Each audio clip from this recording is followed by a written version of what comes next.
ChatGPT 4 Omni, da OpenAI, e o Gemini, do Google, foram os super lançamentos recentes do universo da inteligência artificial. Mas quais foram as novidades? O que isso traz de mudança, de mercado e perspectiva de futuro prático e filosófico? Será que a gente está realmente perto de algo como mostrado no filme Her? Fica com a gente até o final e já vai deixando a sua opinião aí nos comentários. O Google anunciou que ia fazer o lançamento do Gemini, né? E aí, um dia antes, me veio a OpenAI e joga água no foguinho do Google. Como é que você enxerga esse movimento, Marcelo? Primeiro, era uma coisa prevista, já estava previsto, não necessariamente as datas, embora as datas dos eventos das duas empresas sejam muito previsíveis, porque fazem parte de um calendário, esses anúncios da OpenAI, inclusive, foram atrasados. Então, eles foram remanejados para uma semana depois, por conta de uma série de pequenos acontecimentos de lançamento, provavelmente. Aí é opinião, provavelmente pequenos atrasos, que são comuns, né, dentro do roadmap de lançamentos, mas eu acho que também foi para pisar no calo da Google. Não por coincidência, e óbvio que não, porque a Google ela já tinha previsto uma data de lançamento para um dia X. Isso já estava lançado. E a OpenAI lançou literalmente um dia antes. Foi uma jogada de marketing interessante, porque eles trouxeram uma série de representações que eu julgo não apenas a caráter de marketing, mas também a caráter de funcionalidade, que vão modificar a nossa forma de interagir com os modelos, né? Tanto a Google quanto a OpenAI trouxeram dois modelos que já conseguem interagir com multimodais, né? Com duas capacidades, ou, na verdade, a capacidade de interagir com multi-arquivos, né, e de uma maneira que seja relativamente fácil. Já dando um spoiler do que penso sobre isso, basicamente a diferença da OpenAI é que ela é descolada, ela tem essa pegada mais cool, mais legal, mais divertida, mais Apple. E eu acho que a Apple está preparando uma outra coisa, mas numa pegada um pouco mais responsável e responsiva, tá? Mas isso já é outro ponto. Mas eu acho que a Google, ela veio também com uma pegada muito responsável e por isso se atrasou nessa corrida das IAs. Isso eu já tenho conversado com outras pessoas, inclusive saíram estudos sobre ciberética nesse ponto, em que apresenta exatamente essas questões mais densas. O Google se atrasou exatamente tentando fazer um uso responsável, porque sim, eles têm capacidade para desenvolver um modelo tão bom quanto o da OpenAI. Mas você acha que a OpenAI usou de fumaça e espelhos um pouquinho, ou a apresentação foi bastante honesta com relação a funcionalidades e as real capacidades em se comparando com o Gemini? Porque, assim, me parece que rolou um pouco de marketing de guerrilha. Sim. Alguns amigos meus de marketing, inclusive, chegaram a falar que até mesmo o plágio ou aquela tentativa de pagar a Scarlett Johansson no Fair Use, a relação com o filme do Spike Jonze, o Her, né, que tudo aquilo tinha sido intencional, inclusive a possibilidade de receber um processo da atriz. Então, assim, isso mantém eles com relevância jornalística, né, digamos assim, em termos de publicidade, a publicidade garantida. Você acha que rolou isso? A fumaça e espelho chega até aí, da OpenAI? A ideia geral, eu acho que foi atingida, sim. Teve um pouco de fumaça e espelho, exatamente para pisar no calo, e não só da Google, mas a Anthropic e todas as outras que estão nesses movimentos, né, a Mistral e todas as outras, que fazem parte de um outro ecossistema, na verdade, né. A OpenAI, ela está mais, como se a gente fosse fazer uma comparação breve com bancos, é como se a OpenAI ela fosse o banco de varejo, o bancão, né? Ela interage com uma plataforma múltipla. Já os bancos digitais, muitas vezes especializados em investimento, em criptoativos, tanto na parte de e-commerce, para empresarial, atendem nichos. Então, a OpenAI está abrangendo todos. e é um mercado que a Google já age há muito tempo, porque a Google já tem a infraestrutura, a arquitetura de bancão, entre aspas, dentro da nossa analogia, já há muito mais tempo, né? Então, eu acho que a OpenAI, ela entrou, sim, com esses artifícios marqueteiros, sim, são bons estrategistas, eu acho que eles fizeram esses movimentos pensados, né? Eles devem ter uma equipe de inteligência muito forte nisso, e acredito que atingiram todos os objetivos, pelo menos em boa parte foram atingidos, mesmo com o risco de um potencial processo e todas essas coisas, que isso é potencial. E entendendo exatamente essa dinâmica, porque já a Apple também vai entrar nessa brincadeira pesada das IAs, né, dos ambientes, e ela tem poderio para isso, porque ela tem sistema de hardware para isso, e a OpenAI, ela é um outsource, ela é uma entrega terceirizada desse serviço de motor de inteligência artificial para a Microsoft. Acho isso também uma jogada muito, muito inteligente, né? E a Microsoft vai se tornar, eu acho que, convenientemente competitiva nesse novo cenário, não trazendo ela para a conversa. Com a jogada das NPUs também fica muito interessante, né? Neural Process Units é interessante. Não sei em quantos também é fumaça e espelhos, porque basicamente é mais um processador para o qual você vai jogar aquele tipo de processamento específico, então não é exatamente uma nova tecnologia. Sim, né? sim. Talvez os materiais sejam nobres e tal, mas tão nobres quanto de uma GPU, possivelmente. É só um nome patenteável.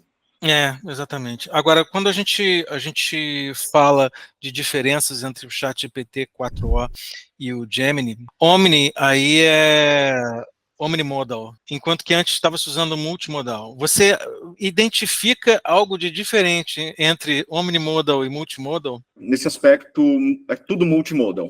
A questão de Omni é questão de marketing. E sim, a OpenAI ela vai utilizar nomenclaturas descoladas, porque ela tem esse referencial de marca, ela já tem uma identidade construída sobre isso.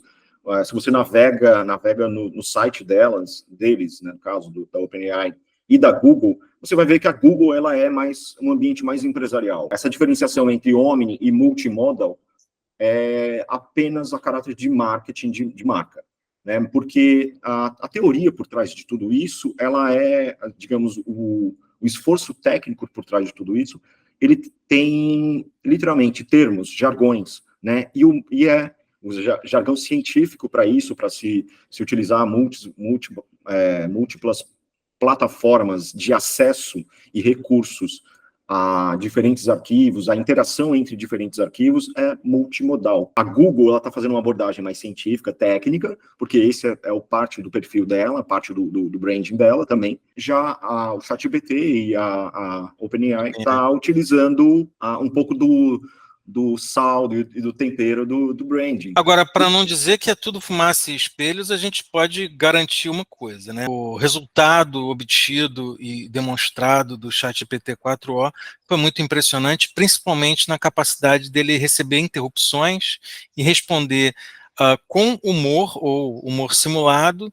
né, em velocidade monstra, em uma rede que era a internet, no caso, não era uma rede local. Or maybe even a live stream? Yeah. In fact, we've got a new announcement to make. That's exciting. Announcements are always a big deal. Aí envolve coisa via satélite acontecendo, vários hops de rede, né, envolve o processamento especificamente, envolve a máquina estar dizendo uma coisa, você interromper ela conseguir responder o que você está falando e depois voltar para o que ela estava falando ou se corrigir. Então, assim, uma forma de comunicação mais humana, né, menos assíncrona, né, e ainda por cima, ela agora com visão e tal, você garante uma comunicação não verbal entre o ser humano e a máquina, né? Eu acho que tem múltiplos aspectos aí, dentre eles não apenas as questões técnicas de entregar e reduzir a latência de resposta para um servidor e te entregar uma resposta em quase tempo real, né? Isso otimiza a experiência, reduz a fricção e o atrito que existe em você esperar alguns segundos e ainda ter que interagir. Isso, assim, certamente traz mais inteligência para a comunicação. Quando você tem um tempo mais aprimorado de resposta, ou seja, quando você tem uma pausazinha para parar para pensar e responder alguma coisa, ok. Só que isso a gente já não consegue mais admitir quase nas nossas relações humanas, né? Quando eu paro um pouco mais de tempo para responder alguma coisa mais densa, eu sempre retorno com uma resposta, claro, clarificada, né? Mais robusta e tentando atender de maneira eficiente o resultado da questão, da pergunta. Os modelos, a gente não consegue mais admitir isso. A gente está humanizando, aí existe um risco nisso, essa hiperhumanização, essa antropoformização, desculpa, porque eu estou com um ferro na boca. Antropoformização desses aspectos, eu acho que a gente tem que ter uma camada de cuidado com isso. Aqui entra mais uma diferença entre a abordagem da OpenAI e a abordagem da Google, né? Eu tenho estudado isso já de antes, que é a parte de cyberética. Eu acho que a abordagem da Google ela é uma abordagem mais responsável, e a abordagem da OpenAI é uma abordagem mais responsiva às demandas do mercado. Ela está querendo atendê-las mais rapidamente. Se acontecer alguma coisa, depois resolve, ou seja no jurídico, seja me parece que eles técnico. também estão criando uma nova demanda, né? Pouco antes eu cheguei a conversar isso com o Douglas no último vídeo que a gente fez, pouco antes do lançamento do 4O, estava se falando em produção de conteúdo pornográfico pelo usuário, né? Eles estão estudando formas de fazer isso ser uma coisa mais segura, né? De alguma forma, vai saber qual é o critério de segurança usado por eles. Mas seja qual for, isso é uma coisa interessante, porque, por exemplo, o que definiu se as fitas Betamax iam ser utilizadas ou o padrão VHS ia ser utilizado? Foi o mercado pornográfico, né? Então, assim, se você fizer, se é que é possível, né, fazer esse salto para essa tecnologia que a gente está falando agora, a gente está falando que eles estão criando um mercado. Pouco depois de dizer que o usuário vai poder gerar conteúdo pornográfico e, portanto, vai ter menos censura na aplicação, né, de alguma forma, né, talvez com você liberando, não sei como é que funcionaria isso, eles vão poder fazer efetivamente o que está no filme Her, né? E, portanto, apoio emocional, sexting e todo tipo de coisa que você queira tratar, que leve a questões mais íntimas, mais emocionais, e não só o uso da inteligência artificial de forma corporativa ou para assistência no trabalho e tal, né? Isso tem um risco enorme, intrínseco e óbvio, né? Não há dúvida. O gênio já saiu da garrafa, né? O que a gente lembra é da história de Pandora, né? Que ela abriu a caixa e depois da caixa saíram todos os males do mundo, né? E sobrou uma coisa dentro da caixa. Você lembra qual era? Era a esperança, né? E isso é curioso, porque assim, o otimismo em tecnologia, ele é tipo o triunfo da esperança sobre a experiência, né? Porque parece que todos os livros de distopias tecnológicas que a gente leu não adiantaram de nada, porque está tudo sendo construído baseado no que esses livros diziam que não deveria fazer, ou que ia acontecer alguma coisa de ruim. Assim, não há dúvida de que vão acontecer coisas ruins, já acontece sem a inteligência artificial existir no seu potencial máximo, né? A gente ainda está na Artificial Narrow Intelligence, né? A inteligência artificial estreita, né? Quando a gente tiver uma Artificial General Intelligence, a gente vai estar falando de uma coisa muito mais, uma pegada muito mais perigosa e intrusiva. Então, e isso é preocupante. O estudo de bioética ou cyberética ele é essencial, né? Mas a gente tem que saber como é que isso vai, como é que as empresas vão aderir a isso, como é que a regulamentação vai conseguir correr atrás dessas questões.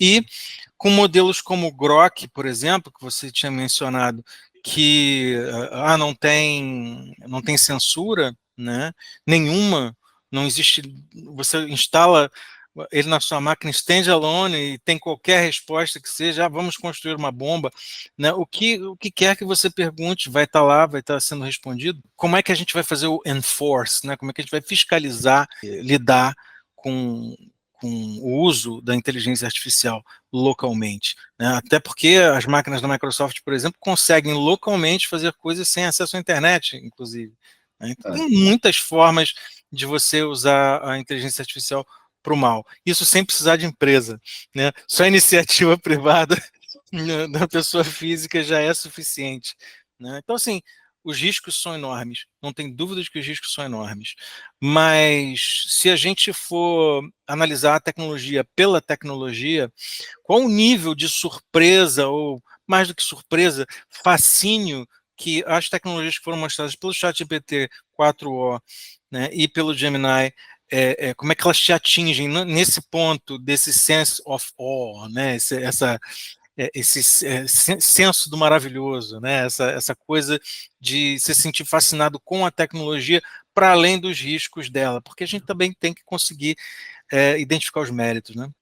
Eu sou ativista de ciberética nesse aspecto, embora ainda não seja um estudioso sobre o tema, talvez muito em breve, mas a questão é exatamente, eu acho que nem tudo só ciberética resolve, é como aquele conceito matemático da incompletude de Gödel, né? Todo mundo ainda não conhece, porque não é comum para não matemáticos, que é exatamente, aqui eu vou fazer um paralelo simplista, grosseiro até, uma analogia de, dentro de um sistema, nem tudo que existe dentro do sistema o resolve. É basicamente isso, assim, grosseiramente é isso. Então, significa também grosseiramente que, mesmo com muita lógica, a gente não consegue resolver certos assuntos.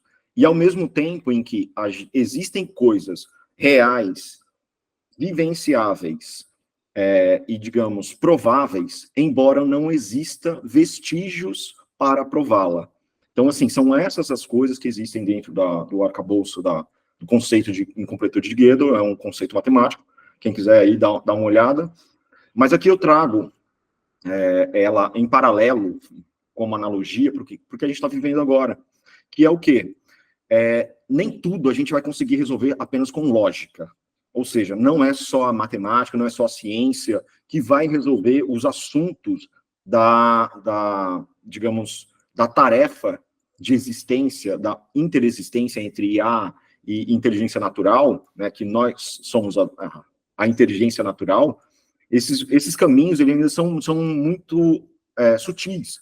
Acho que sim, IA é o desafio à nossa altura, à altura da nossa grande inteligência humana. A questão das nossas inteligências humanas, aqui, no final das contas, aqui tem ainda as questões de emoções. Aí é onde falta a lógica, entende? Não somos completamente racionais e egoístas, entende? Não interagimos em sistemas em que são puros, perfeitos, simétricos, como muitas vezes são a modelagem científica para as coisas. A questão é exatamente o mundo real, ele é dezenas de vezes mais complexo. Então é a mesma coisa para quem mora no Rio de Janeiro, assistir o filme Tropa de Elite, que é um recorte ficcional, interessante até, mas que é muito denso, é muito hardcore naquele recorte, e você viver na cidade do Rio de Janeiro. Quem mora na cidade do Rio de Janeiro sabe o que acontece. E é diferente do que acontece no filme, em vários aspectos, até mais denso. O que eu quero dizer é, tipo, a gente está tentando contar uma história enquanto essa história está acontecendo. A gente vai precisar entender que vai existir o afastamento histórico, ou seja, vai se passar uma década para a gente entender o que aconteceu nesse momento que a gente está vivendo agora, né? Então, assim, é muita cautela nesse ponto. Você está dizendo que a gente precisa de uma outra disciplina, que não as disciplinas de exatas, por exemplo? Você está dizendo que a gente precisa da filosofia para conseguir abordar isso mais ontologicamente do que... Eu acho que ciências do comportamento como um todo, inclusive várias outras ciências, né? Eu acho que para nos entendermos, aí aqui afunila para onde quero levar meu raciocínio, né? Que o seu argumento foi construído nesse momento exatamente dessa coisa, dessa imparidade de que temos um vetor tecnológico mais amplo, ou seja, mais dinâmico, mais recente, quando coisas acontecem, mas não existe, e a caixa de Pandora foi aberta, mas não existe necessariamente o seu equivalente biológico, que somos nós, né? Não estamos acompanhando a tecnologia, e isso já é de séculos, né? Não é a mesma, digamos, o mesmo caminho, não estamos andando o mesmo trilho, sempre considerando o que, e para justificar isso, porque estamos rodando em trilhos diferentes, aí entra alguns conceitos filosóficos, mas para deixar isso mais palatável e simples, é dizer que sempre, mesmo a tecnologia andando mais rápido, acelerando mais rápido do que temos a capacidade de assimilar, tem coisas que estão sendo pensadas há 100 anos à frente, já estão sendo embrionadas agora. Isso é o normal, tá? Mas entendendo que essas duas coisas, rodando em 2 trilhos, elas têm propósitos diferentes. Essa que está mais rápida sempre vai ser ferramenta. A partir do momento que a gente confundir as coisas, e essas coisas estão embaralhando a partir de agora, é isso que eu estou dizendo, de não é só lógica, né? De a gente tá entendendo que a tecnologia está avançando mais rápido, e nós, humanamente, estamos avançando, nosso marco civilizatório ainda é muito baixo, né? Temos muitos problemas e dramas humanos, inclusive questões emocionais, questões psicológicas, questões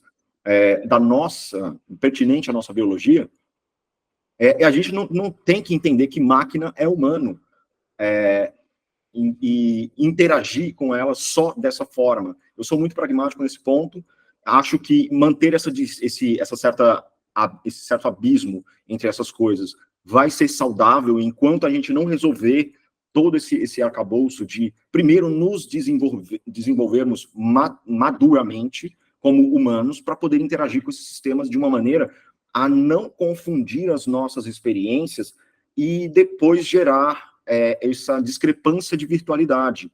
Entre o academicismo científico do Google com o Gemini e o marketing da OpenAI, com um fantástico, fascinante evento e demonstração que eles fizeram com o ChatGPT 4o, abriu-se essa caixa de Pandora, tanto de um lado quanto do outro, que o Google também tem as suas, né? E sem ser fatalista ou sensacionalista, a gente pode dizer que, apesar de tudo, dentro da caixa ainda está lá a esperança. Por isso que sou um realista esperançoso. Eu fiquei nessa. Cara, muito obrigado. É muito bacana poder conversar com você sempre a respeito desse assunto e de vários outros. Gente, eu sou Bruno Ascioli, esse é Marcelo Mus. Estamos falando aqui do Templo.cc. Grande abraço para todo mundo.